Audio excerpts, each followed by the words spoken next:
Mais c'est vrai. Voilà, c'est aussi dû aux minutes jouées. Voilà. Ouais, c'est parti entre Cesson et Montpellier pour la suite et fin de cette 4e journée de l'Ikimoli Star League. Avec l'objectif.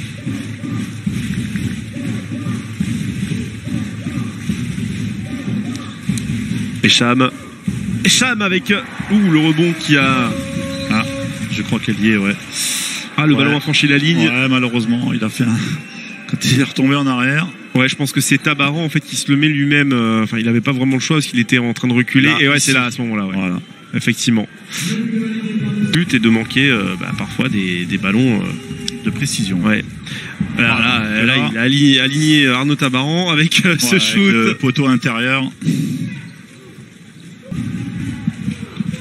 Bon, il a un client aussi avec lui, avec Arconan, là, qui fait un peu peur comme ça quand on le voit avec son physique imposant, mais c'est quelqu'un de très abordable et sympathique.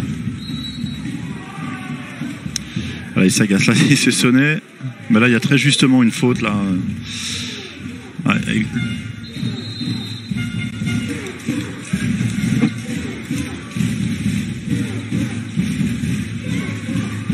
et Echam, et le lob ensuite pour tromper Arnaud Tabaran. Superbe lob.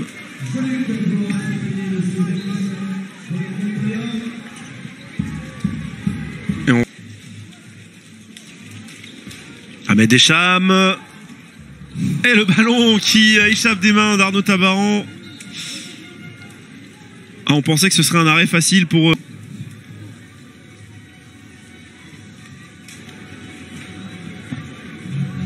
Alors on a Arnaud Tabaran qui visiblement laisse échapper ce ballon. C'est quand même pas fréquent pour lui. Arthur Laine. Je pense qu'il était surpris lui-même.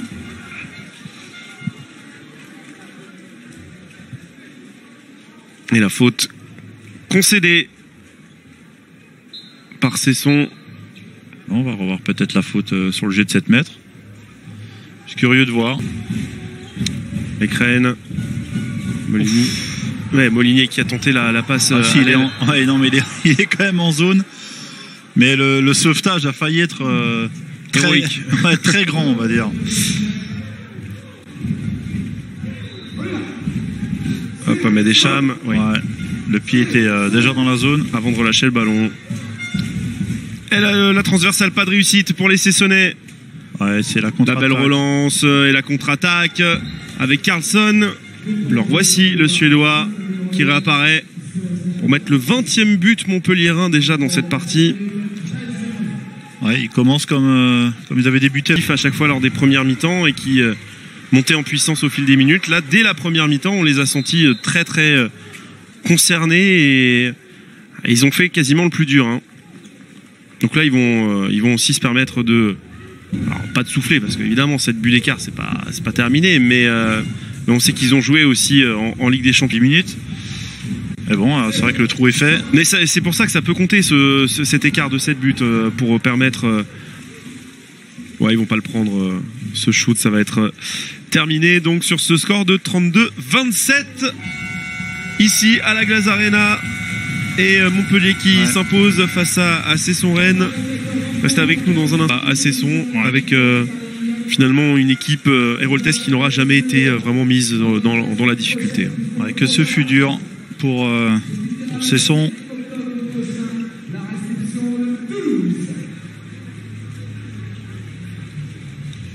Après, il n'y a pas à rougir hein, du côté de Cesson. 32-27 face à une des plus grosses formations du jeu. Nîmes veut poursuivre sa série pour accrocher le trio tête un peu plus longtemps. Créteil veut mettre fin à la sienne. 3 victoires pour Nîmes, 3 buts à Créteil. Conradson de l'autre côté avec Toby dans l'intervalle va décaler jusqu'à Salade. Réduction du score nîmoise, 4 buts à 2 désormais. Rigaud avec les pieds dans les 9 mètres n'arrive pas à trouver une solution. Samuel Dean a récupéré le ballon. Abdelak, le voici la recrue arrivé cet été, le lob il est superbe, déposé, superbe ce but. Quevillo, Abdelak qui va chercher central, à Quevillo est lancé, Sissoko qui est passé tout proche de se faire intercepter le ballon, la finition parfaite sur l'aile de Mohamed Sanad. Le bon mouvement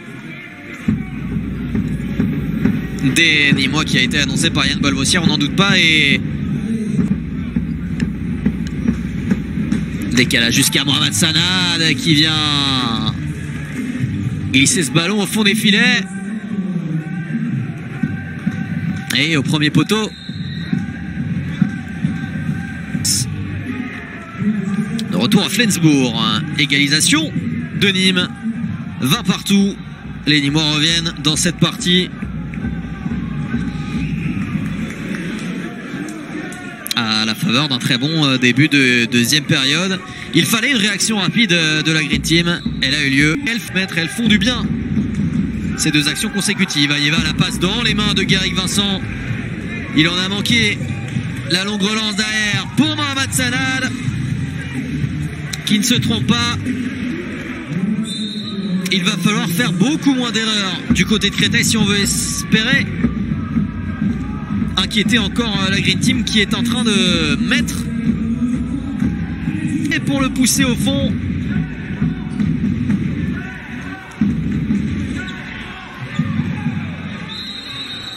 Et 7 mètres obtenu par Hugo Cam. On arrive à transpercer cette défense. C'est ce qu'il faut du côté de Créteil. C'est comme ça qu'on peut espérer marquer. Mais encore une fois, le jeu rapide avec Moab Abdelak à la conclusion. Et ça coûte cher. 2 minutes contre George Jekic.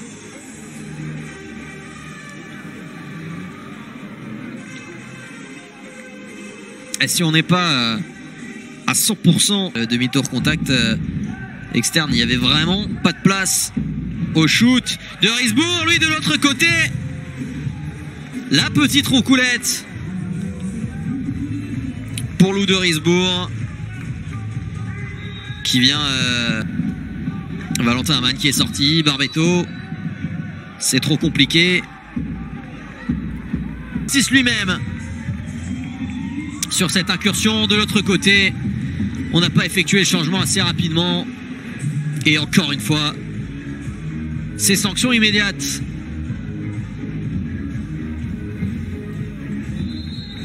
Plus 2 pour Nîmes. L'écart est conservé à la faveur de ce but inscrit dans la cage vide.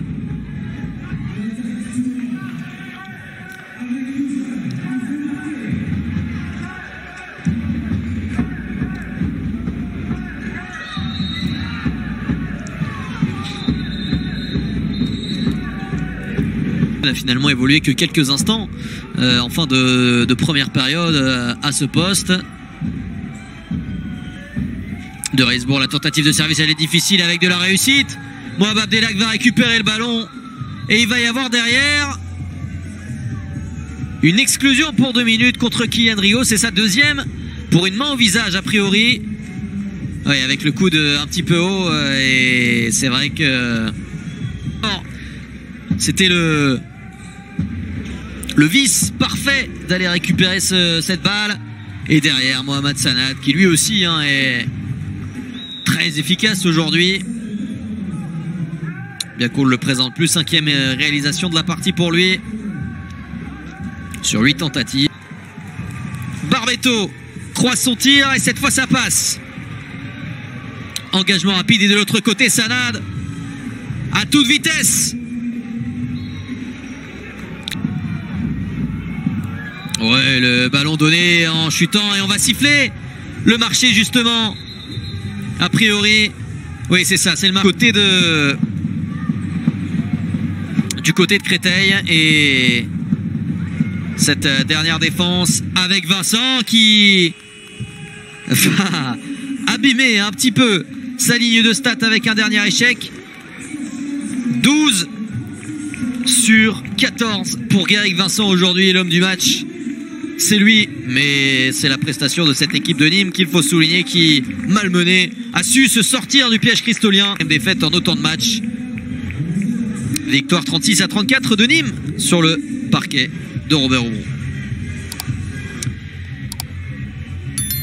Et du tiens, le père, c'est parti, c'est la suite de la 4e journée de l'équipe All Star League. Les Limougeaux en blanc qui donnent le coup d'envoi de la rencontre à la H Arena de Nantes. Les Nantais donc dans leur couleur à domicile. Mais sans doute que la communication s'est faite. Avec l'entrée de Thibaut Brié aussi. dans le secteur central. Eldera, le petit Schwenker, il était presque passé. Il va aller obtenir le jet de 7 mètres. Il semblait avoir perdu le contrôle du ballon. Qu'en pensez-vous sur le Schwenker? Là? Oui. Alors le bras n'est pas. Allez, Limoujo qui travaille avec Eldera, repoussé par Brié. Et là, dans un deuxième temps, il a réussi sa passe pour voilà, Ewan Carvalek, sous les yeux de son papa, qui vient marquer son premier but aujourd'hui. De son papy, de sa mamie. C'est important de le dire. Parce que Plein, justement, il n'a pas pu soigner son joueur. Derrière Eldera, c'est sur la barre. Turchenko avec Eldera qui échappe à Thibaut Brié, qui va venir marquer avec un rebond. très bon tir. Un petit peu. On a vu dans les 30 premières minutes. Allez, Eldera qui essaye de repartir, qui va échapper d'abord à Théo Monard avant de venir aligner Ivan Pech vers l'avant. C'est là qu'il veut recevoir le ballon. Encore une fois, pas sur lui. On revoit le but d'Eldera. Une solution pour en avoir bien plus que sur les dernières possessions. Et voilà. Par hasard. C'est ça, Nicolas Nieto. C'était l'homme libre. Pour le tir. Vous êtes tout jeune et que vous arrivez dans une ligue telle que la Likimoli Star League, après avoir été confronté. Attention, derrière, Kouchan il était en retard. C'était Erstich, pardon. Pas de jet de 7 mètres là-dessus. La défense de Seif Eldera acharnée sur Théo Monard. On va bientôt rentrer dans les 5 dernières minutes et toujours ce retard. C'est 4 buts de retard. C'est sempiternel, Bastien, depuis le début de la partie.